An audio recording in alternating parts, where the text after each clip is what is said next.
আসসালামু আলাইকুম। আমি আজকে আপনাদেরকে নতুন উপায়ে দাঁত পরিষ্কার করে দেখাবো। পান সিগারেট খেয়ে দাঁতে পাথর জমে গেছে, দাঁত অপরিষ্কার কালচে লালচে দাগ হয়ে গেছে, দাঁতের পাথর গলিয়ে দাঁত হবে ঝকঝকে চকচকে সাদা। আজকের এই উপায়টি একেবারে নতুন। আপনারা দেখলে নিজের চোখে বিশ্বাস করতে পারবেন না আজকের এই উপায়টি কিভাবে দাঁতের পাথর গলিয়ে দেয়।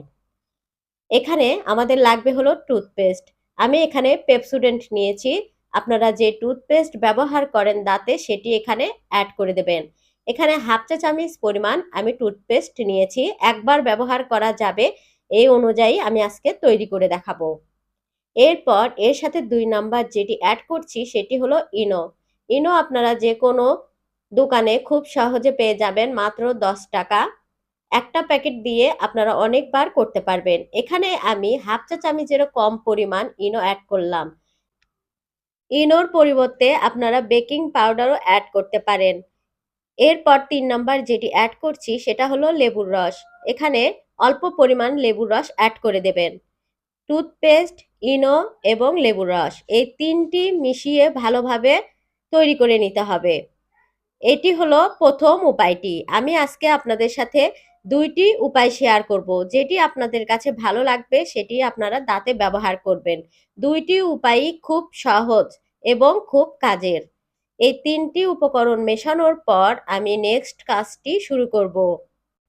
শুধুমাত্র রেমেডি তৈরি করা জানলে হবে না, এটা কিভাবে ব্যবহার করতে হবে সেটা অবশ্যই জানতে হবে।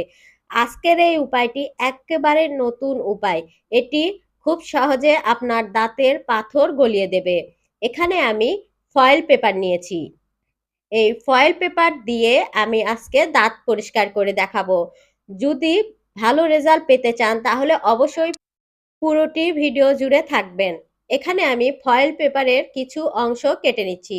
যেটুকু আমার লাগবে আমি সেটুকু কেটে বাকি অংশটুকু রেখে দেব। আজকের এই উপায়টি আপনার দাঁতের যত কঠিন পাথর হোক না কেন সমস্ত পাথর গলিয়ে আপনার দাঁতের কালো দাগ ছোপ দূর করে দাঁত চকচকে ঝকঝকে করবে। পান সিগারেট খেয়ে দাঁতে পাথর জমে গেছে, দাঁত কালচে হয়ে গেছে, তাহলে আজকের উপায়টি একবার অন্তত আপনাদের দাঁতে ব্যবহার করে দেখুন। যেটুকু অংশ লাগবে সেটুকু আমি কেটে নিয়েছি। এখন এর মাঝখানে ভাঁজ করে আমি এখানে কেটে নেব। আমি দাঁতের ২ পাটিতে এটা লাগিয়ে রাখবো। কিভাবে লাগাবো, কিভাবে ব্যবহার করব অবশ্যই দেখুন। না দেখলে কিন্তু বুঝতে পারবেন না। এখানে ২ অংশে আমি এখন যে রেমেডিটি তৈরি করেছি এটি লাগিয়ে নেব।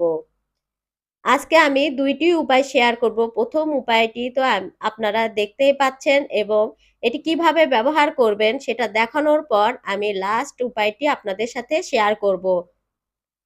এরপর আমি ২টিতে ভালোভাবে রেমেডিটি লাগিয়ে নিচ্ছি। খুব সহজ এবং খুব সহজেই তৈরি হয়ে যায় মাত্র ৩টি উপকরণ দিয়ে। লেবু, টুথপেস্ট এবং ইনো। ইনো না থাকলে আপনারা বেকিং পাউডার দিয়েও করতে পারেন। এখানে অল্প পরিমাণ যথেষ্ট একবার ব্যবহার করার জন্য। এরপর আমি এটা দাঁতে লাগিয়ে দেখাবো। আমি যেভাবে লাগাচ্ছি ঠিক এভাবে আপনারা দাঁতে লাগিয়ে অন্ততপক্ষে ৫ থেকে ১০ মিনিট রেখে দেবেন। এই কাজটি আপনারা সকালে অথবা রাতে ঘুমানোর আগে করতে পারেন। ঠিক এভাবে আপনারা লাগিয়ে রাখবেন। খুব সহজ, বেশি কিন্তু কঠিন না, খুব সহজেই তৈরি হয়ে যায় এবং খুব সহজে এই উপায়টি করা যায়। এভাবে আমি দাঁতের ২ পাটিতে লাগিয়ে নেব ফয়েল পেপারটা। এভাবে লাগিয়ে আমি ৫ থেকে ১০ মিনিট দাঁতে রাখবো। দাঁতের যত সমস্যা আছে সকল সমস্যা দূর করে দেবে আজকের এই ২টি উপায়। এভাবে আমি লাগিয়ে রেখে আপনাদেরকে ক্লিন করে দেখাবো। এরপর ফয়েল পেপারটা খুলে আপনারা শুধু পানি দিয়ে কুলি করে নেবেন। এরপর ২ নাম্বার। ২ নাম্বারটিও একেবারে সহজ।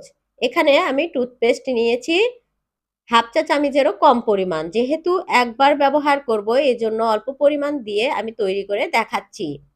এরপর টুথপেস্টের সঙ্গে অ্যাড করব হলুদ। এখানে রান্নার হলুদ অ্যাড করে দেবেন ৩ থেকে ৪ চিমটি পরিমাণ। টুথপেস্ট আপনারা যেটি দাঁতে ব্যবহার করেন সেটি অ্যাড করবেন। এরপর এর সাথে অ্যাড করব সরিষার তেল। মাত্র ৩টি উপকরণ: টুথপেস্ট, সরিষার তেল এবং রান্নার হলুদ। এই ৩টি দিয়েই তৈরি হয়ে গেল ২ নম্বর রেমেডিটি, যেটি আপনাদের দাঁতের সকল সমস্যা দূর করে দেবে। যেমন ধরেন মাড়ি ফুলে যাওয়া, দাঁতের গোড়া থেকে রক্ত বের হওয়া, দাঁতে ব্যথা, দাঁতে শিনশিনানি ভাব সমস্ত দূর করে দেবে আজকের এই ২টি উপায়।